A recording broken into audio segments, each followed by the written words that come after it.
bear with me as I work my way through this. Black trauma, or speaking about black trauma as someone who is currently experiencing trauma, is highly difficult to discuss. Anyone who experiences trauma understands that and knows that as well. But I still find it important to share my thoughts and my insight with others. I'm an educator. I've been an educator my whole life, and part of me doesn't want to miss an opportunity to hopefully have a chance to educate somebody.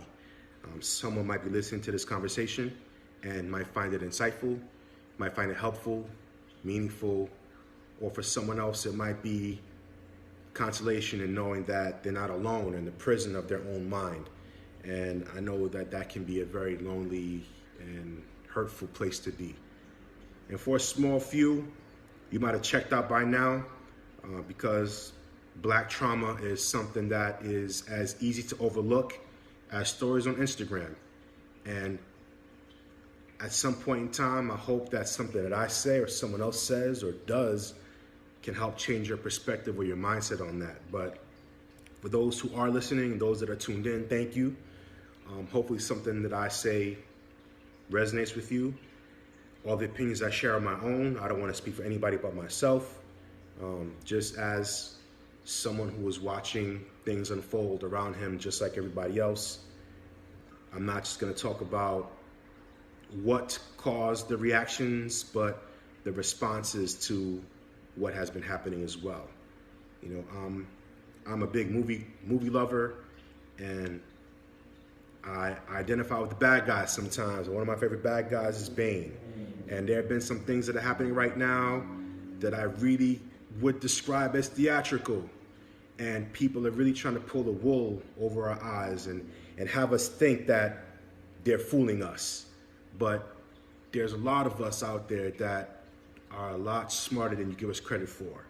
So when we see that, how you move, we're going to look at you like Bane looked at Batman, and he's going to tell you, oh, theatricality and deception are powerful agents to the uninitiated. But we are initiated, aren't we?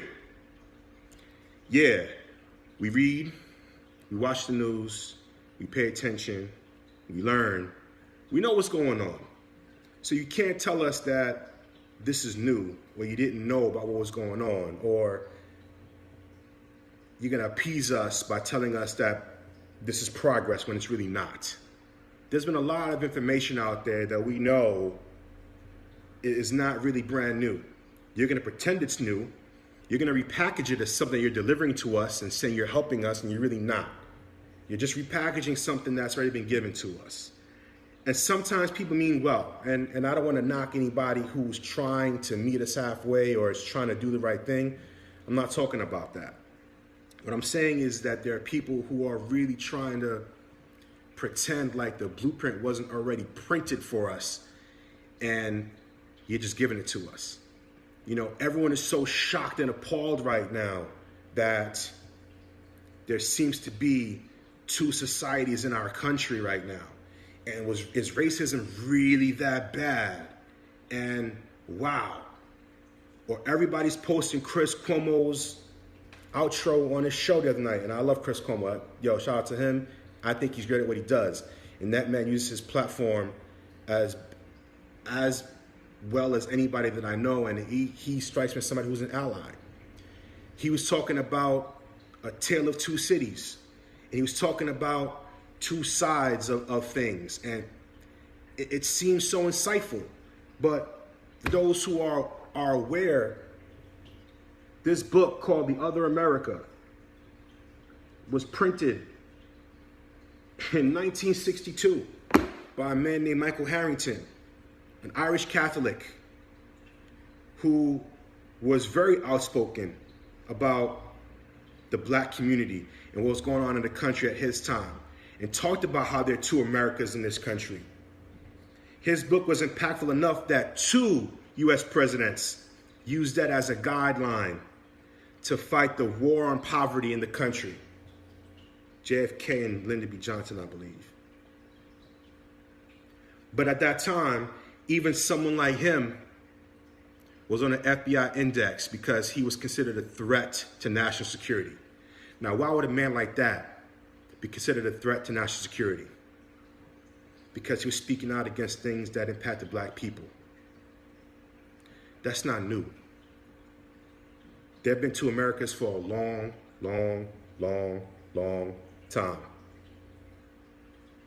In his book, he talked about the two societies and how even a middle class group was forced to pick a side because they didn't really fit in the middle.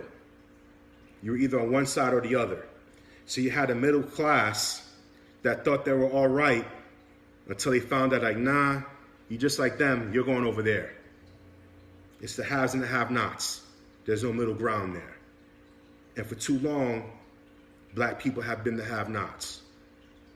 So when you tell us that there's been progress made, for those that know better, we see it as theatricality and deception. It may be unintentional, but you can't repackage a gift that I've already gotten and tell me that it's new. It's not new. So I want people to understand that. There's another book that I love. I was reminded of it recently when I see people saying, you know, what good does it mean when somebody says, I see you? And what people don't understand is that 10 years before Harrison was Ralph Waldo Ellison.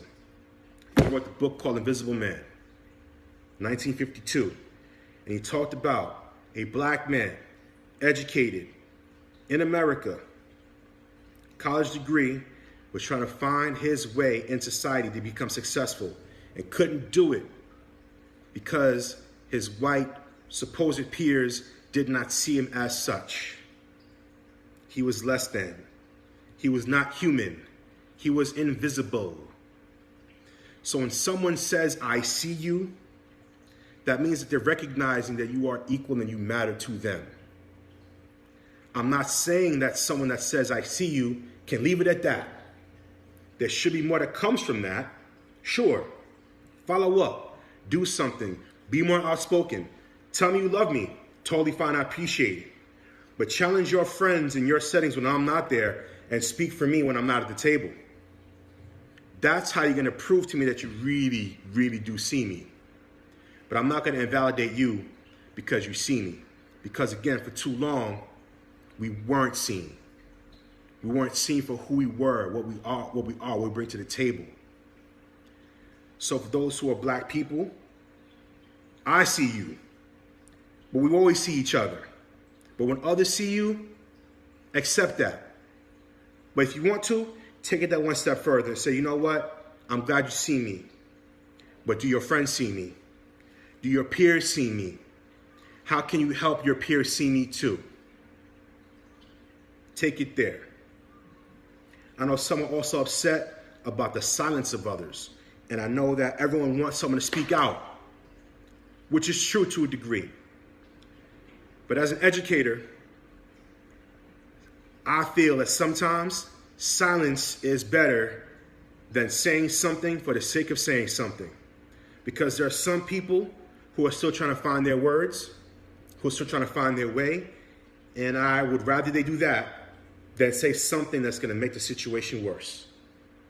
So if you're trying to help, cool. If you're being silent, hopefully you're not silent for too long, but at least reassure some of your friends that you see them, that you hear them, and that you're trying to find out a way to help. And it's okay to ask for help. How can I help you? What can I do? It's okay to humble yourself in that way. Don't take it personally when you start to ask for feedback and your black friends tell you what they think. I value some of my non-black friends because they've asked me for my opinion honestly, and I've told them, and they've been very respectful in receiving that, and we've had great dialogue. But it can't just end there. There has to be more than that.